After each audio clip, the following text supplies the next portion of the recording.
Dan pemirsa, sejak musim kemarau tahun ini, kebakaran hutan dan lahan di Indonesia mengalami kenaikan yang cukup signifikan. Berdasarkan data Badan Nasional Penanggulangan Bencana atau BNPB, dibandingkan sepanjang tahun lalu, kasus karhutla sudah melonjak 108,73%. Mari kita simak data yang akan kami sajikan kepada Anda. Pertama pemirsa, kita akan membahas soal jumlah kejadian karhutla. Berdasarkan data BNPB, sejak Januari hingga awal September ini, kasus kebakaran hutan dan lahan mencapai 526 kejadian. Atau naik sekitar 108,7% dibandingkan kebakaran hutan sepanjang tahun 2022 yang mencatat 252 kasus.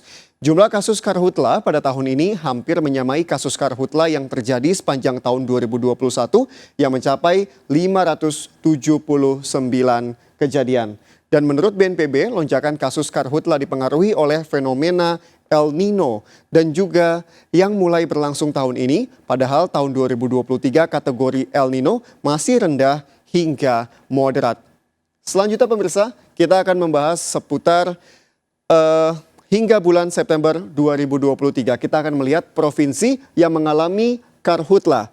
Hingga September ini setidaknya sejumlah provinsi mengalami kebakaran hutan dan lahan, diantaranya adalah Provinsi Jambi, lalu Riau, lalu Sumatera Selatan, Kalimantan Barat, Kalimantan Tengah, dan juga Kalimantan Selatan.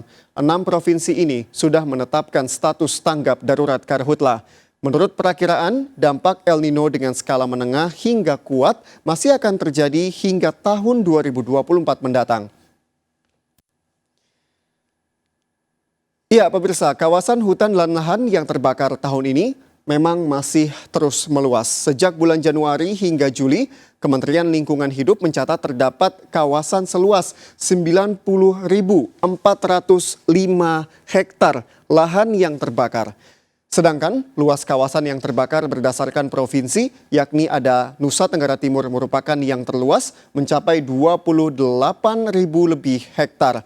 Kawasan di sejumlah provinsi lain yang terbakar, diantaranya adalah Kalimantan Barat seluas 12.000 hektar lebih, NTB seluas 9.000 hektar lebih, Kalimantan Selatan seluas 7.018 hektar lebih. Dan sementara di Jawa Timur dan Lampung masing-masing seluas 7.000 dan 2.900 hektar.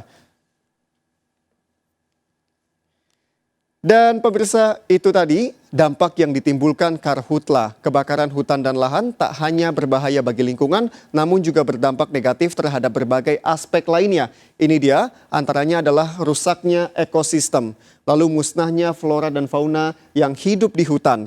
Kabut asap yang menyebabkan polusi udara dan memicu berbagai penyakit, mengganggu jarak pandang, khususnya penerbangan.